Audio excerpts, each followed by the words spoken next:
Hello, good morning, everyone. Hi, welcome, guys. I am Kay Wilson joining you live from Regina for another of our review of the happenings in Canadian immigration in the past week. As you're joining, say hello. Let me know that you guys can hear me. And of course, let me know where you're joining me from as well.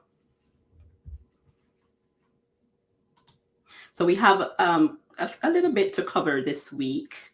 As you know, there's been a lot of news, a lot of a lot of things circulating as it relates to immigration and what's happening with all the programs. I won't touch on all of that. I'm just gonna cover a few highlights today, and we will definitely be doing some more lives and sharing a lot more information as updates come in. I know a lot of you had questions about the recent memo that was released by an ATIP request and how that will impact some of the applications, especially those in the express entry system and the federal skilled worker and so on. Where that is concerned, though, I think it's safe and it would be best to wait and see what happens in February. That is when we are due to receive an update from the Minister of Immigration as it relates to the Canada's immigration levels plan, and that should outline what their plans are for this year and the next couple of years, and that will help to inform what is happening and what will likely happen to these programs. What we saw in that memo was a request, an internal IRCC request, so it's not something that was made public. It was actually made public because of a request by an immigration lawyer who requested that document, right, and shared it publicly. It also appears as though it was approved because the document said approved. But again, I think it would be prudent to wait for future updates. I know we had a report from the minister some time ago about funding that they were providing. I think it was about 85 million that they were providing to improve processing times and across programs. And so it would be interesting to see how that money would be used to address these issues. And remember, this report actually came out in December. So it came out before it came out after the memo was released. So the memo was dated November 24th, and the report from the minister came sometime in December, right? So there's that to consider. And then also, I saw some recent updates again as a result of some meetings with the immigration minister about what their plans are for 2022. So they're not sure yet, and that's kind of what we're waiting to hear from them. So nothing has officially come out from the IRCC to date where that's concerned. So I know a lot of you had a lot of people were concerned and had a lot of questions, about what will happen with their applications. So let's see. I think that's the best thing to do right now. What IRCC officially releases, there were some talks about reforming the express entry system. So it would be very interesting to see what that looks like, right? We know that there are changes that are expected. They did announce this, changes to the NOC system. And of course, that will impact eligibility for some more than others, especially if you're in not the occupation. So but I didn't plan to come and talk about this, but I just wanted to quickly mention that because of some of the questions that we've been getting. All right, so I'm going to start off with Ontario. So Ontario had a draw earlier this month. They invited 264 candidates under the employer job offer foreign workers stream. And that same draw also included employer job offer stream for international students. So again, this draw happened on January 12th, and they invited 762 candidates to apply for permanent residence. This was a big draw actually from Ontario. Like I think they recently announced as well that they have filled their quota for 2021. So they're just filling up their PNP allocation. So how that usually works is each of the provinces, there are multiple PNP programs, and each of the provinces will have a certain quota allocated to them in terms of invitations that they can issue to candidates to apply for permanent resident. And the goal, of course, in inviting candidates from a particular provincial program is that those candidates will be coming to live in that province, right? So each of them, they have their quota that's been approved at the federal government level. And then it is based on that they will do a round of invitations. So Ontario had a really big draw from 3 streams. So they had the employer job offer streams, which was the in-demand skills and the international students, as well as the foreign worker stream, right? And so they had a huge draw earlier this month. And then I'll move on to Manitoba. So Manitoba had a draw as well on January 13th, and they invited usually from multiple streams. So from the skilled workers in Manitoba, skilled workers overseas, as well as the international education stream. And they issued 357 letters of offer. They call them letters of advice in Manitoba. So each of the provinces will have like a different term. So they issued that under the skilled workers, and then for the international education stream, 33, and skilled workers overseas was 55, right? And for the skilled workers overseas, the cutoff score was 711, so that's pretty high. Generally with Manitoba, as some of you may know, you need to have a connection to that province in order to apply, right? It's very different across provinces. And then I'm moving west to Saskatchewan. So Saskatchewan had 2 draws on January 12th as well. They invited candidates under the occupations in demand stream as well as the express entry stream. And the lowest score, or the score for the lowest ranked candidate was 68. So that's a drop. The last 4 draws, I think. So the cutoff for Saskatchewan fell from 71. It was hovering around 70, 71. And we have seen, the cutoff actually going back down, which is good, which means that a lot more candidates will be able to apply, because you have a lot of people sitting between 65 to 68 for Saskatchewan. And the 2 streams, of course, the express entry stream as well as the occupations in demand stream. With Saskatchewan, though, the thing about this program is you might have candidates who are above that threshold, right? So you might have candidates above the 68 or above the 65, but the draws are very unique to the NOC code. So if your NOC code is not selected, then you would not have received an invitation, right? So that's the confusion that some people have with Saskatchewan. They will say, well, my score was higher than the cutoff, but I didn't receive an invitation. And that's what tends to happen. If your NOC was not selected, then chances are you would not receive an invitation. And that's why it's very important to really hone in on your NOC, right? The NOC is so important. And to ensure that you're selecting the right NOC that matches the description of what you do. And so that will be important across programs, actually. So that's something to be very sure about. If you're not sure what your NOC code is, get it reviewed professionally. That would be my advice where that's concerned. Then next up, I am going to touch on Prince Edward Island. So Prince Edward Island, they are probably one of the only provinces who provide a schedule of when they plan to do draws. So like with the other provinces, you just see the draw results posted.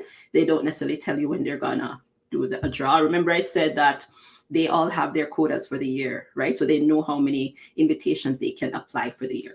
So Prince Edward Island, they have released a schedule of when they plan to do draws this year. And so they plan to have one for about every month this year. So they have released a schedule. I think we posted that. So you can take a look on our page to see the schedule. And the first one was scheduled for January 20th, which they did have. So we're expecting the next one on February 17th for Prince Edward Island. So, and then that draw that happened on the 20th, I think I have the results here. Right. So on that day, they invited candidates on the different stream because they do have an express entry aligned stream for Prince Edward Island, which is a really good program. Sometimes they tend to invite internal candidates, like candidates who are in PEI. They have a business work permit entrepreneur stream, and so they tend to invite candidates under that program as well. So they did have that draw on the 20th. And of course, there was a huge express entry draw, right, on January 19th, where they continued the trend of inviting provincial nominee candidates. So 1,036 invitations were issued. A huge draw.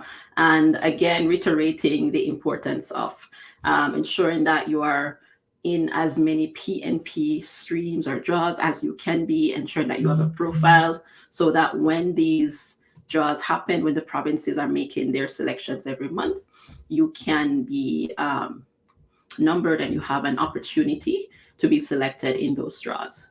And then the last draw that I will touch on is British Columbia. I believe they had a draw today, actually.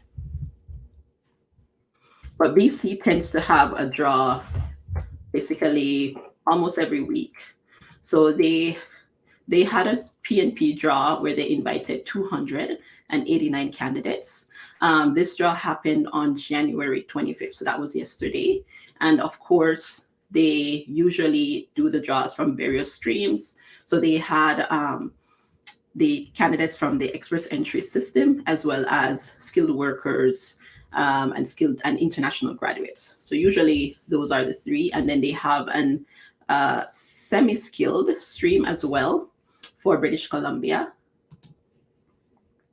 And I wanted to also touch on the Alberta Tech Pathway. So there are always new programs that come on the horizon from time to time. And this is one of them. It's Alberta's Tech Pathway. And it is a new stream created by Alberta with the aim of attracting tech talent from around the world to come and contribute to the labor force in Alberta, right? One of the requirements of this pathway is that you must have an express entry profile. So that's a requirement. And your profile, your minimum score in this system must be about 300, at least 300.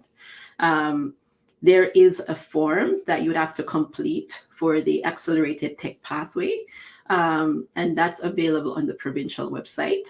So you'd have to complete that form in order to be considered. But of course, prior to doing that, you must have your express entry profile active. And then they will take it from there, right? So you'll have to definitely ensure that you meet the requirements. They have issued a list of occupations that would be eligible under this program. And there's quite a bit. There's quite a bit of them.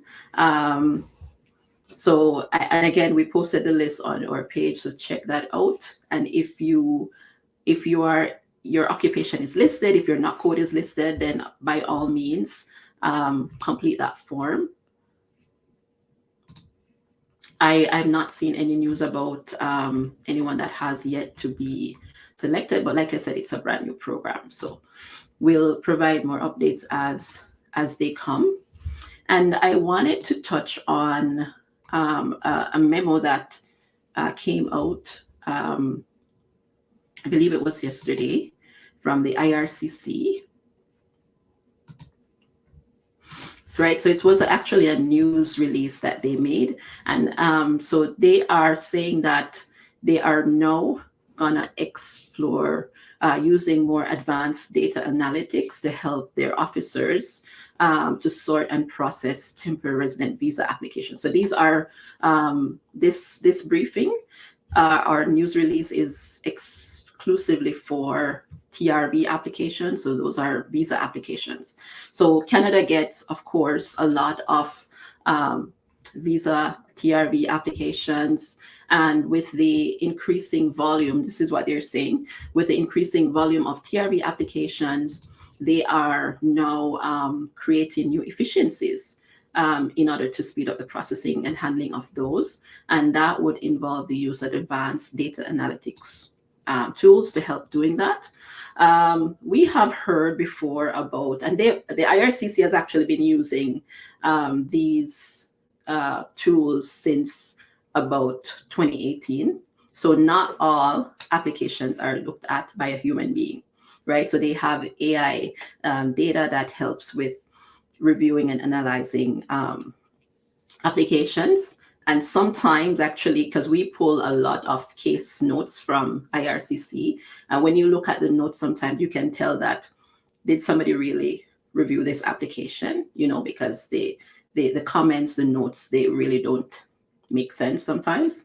So they are saying that with the expanded use of these systems, the officers will continue to make final decisions on all applications. This is what they're saying, right? Because there was a lot of, again, news about refusals and applications being reviewed by basically computers, right? These Chinook system is one, which is like an Excel-based program that they use, a software, to review some applications, and your application might be flagged for certain keywords, such as maybe if you were refused in the past, that could trigger another refusal, or it could flag your application, right?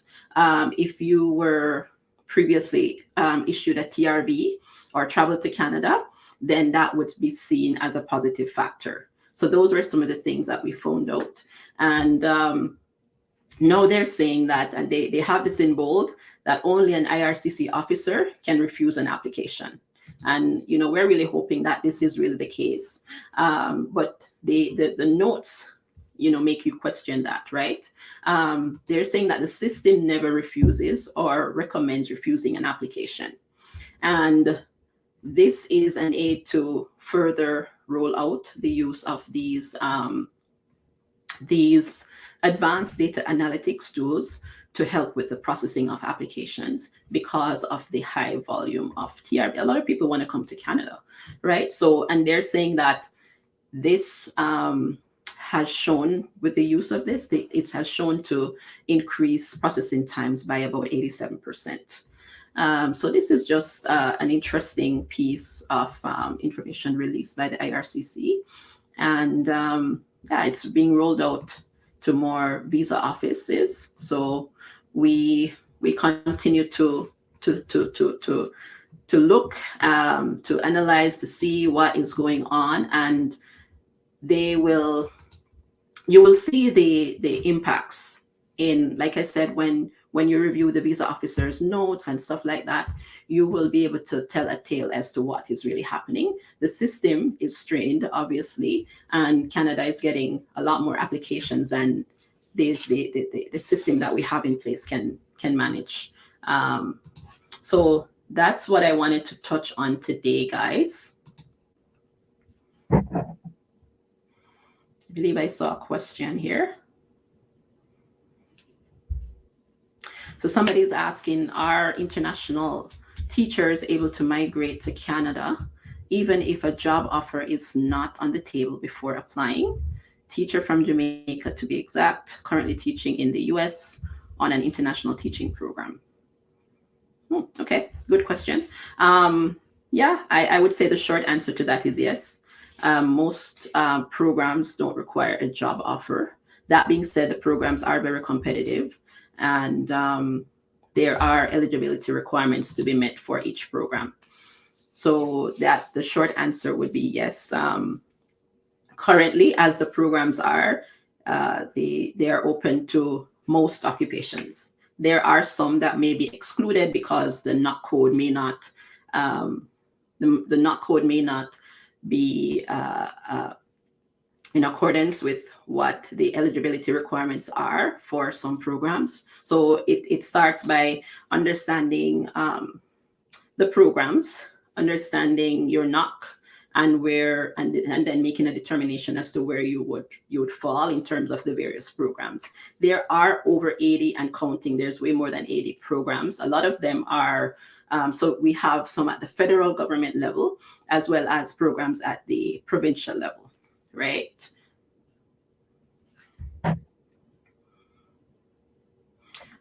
Do you have a contact we could get you at differently from Instagram? So we have a website. The website is nccanadaimmigration.com.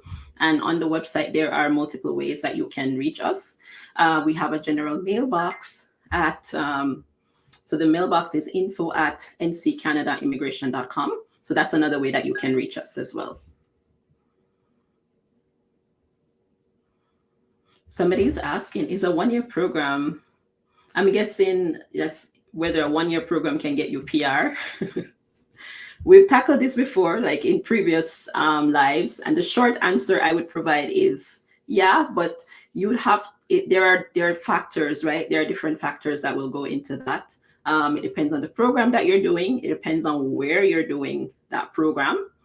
And also it will depend on you, your background, and what will be the eligibility for you after pursuing that road. So what I usually recommend is before even applying to a school, before deciding to go that path, I mean, it could be the path for you for sure, but you want to ensure that you have a solid plan. You can see your way from studying all the way to permanent residence, right? Because you don't want to, coming to Canada to study is too expensive. The whole PR process, it gets expensive, right? It's too expensive for trial and error. So you want to make sure that you have a solid plan and you can see your way through to permanent residence if that's the goal. So that would be my answer to that question. But the short answer would be yes, but there are nuances to doing that.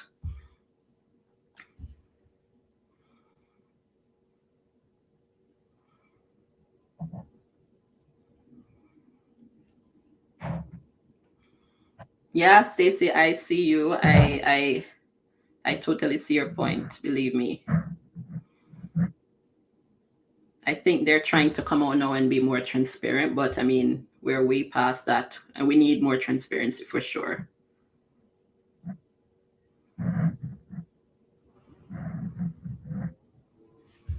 All right. Somebody says the booking dates are too far.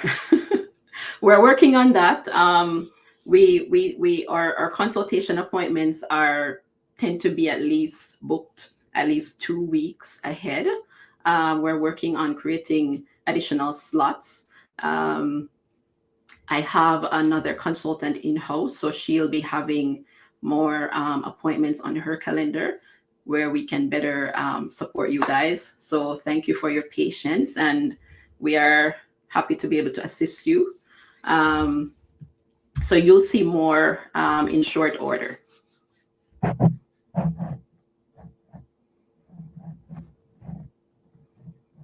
All right, so I think I've covered most of them. Postgraduate certificate in international business, is that a good choice? That's a very subjective statement. I can't really say if that's a good choice because I would have to know more about you, right, in order to say whether it's a good choice or not, because it depends on you. It depends on your background. So that's what you have to factor in order to determine whether a program is worth pursuing or not, and whether it will be beneficial for immigration purposes. Medhi, I think you need to check back early in this video. I guess once it's done, go back and watch the replay. We did touch on that Alberta Tech pathway.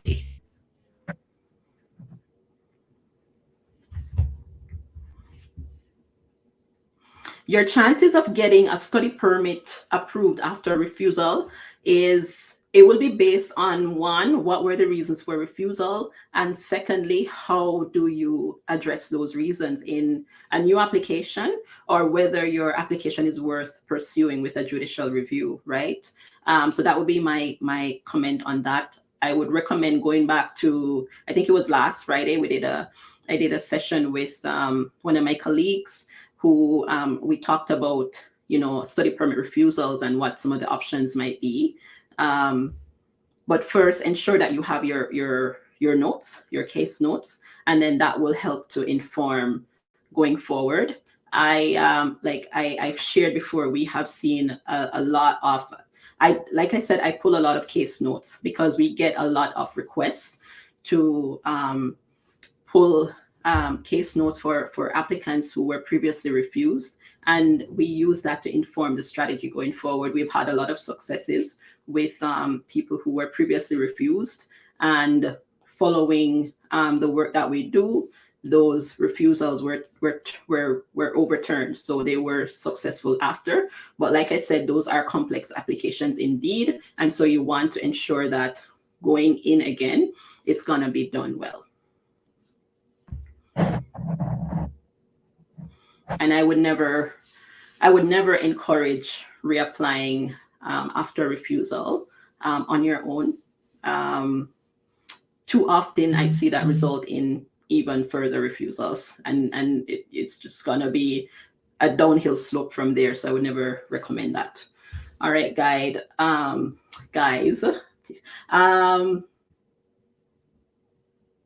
I need to reach you further. Yeah, you can send us an email. So info@nccanadaimmigration.com, or just visit the website, nccanadaimmigration.com. All right. Thank you so much. All right. Thank you, guys. Join us again next week. And for those of you, I see some of the questions. We did touch on some of them. So watch the replay once this is done. And I will catch up with you guys next week. And we'll have lots of conversations to have on different topics. I'll be having some guests join me. So stay tuned for that. And I'll talk to you guys next time.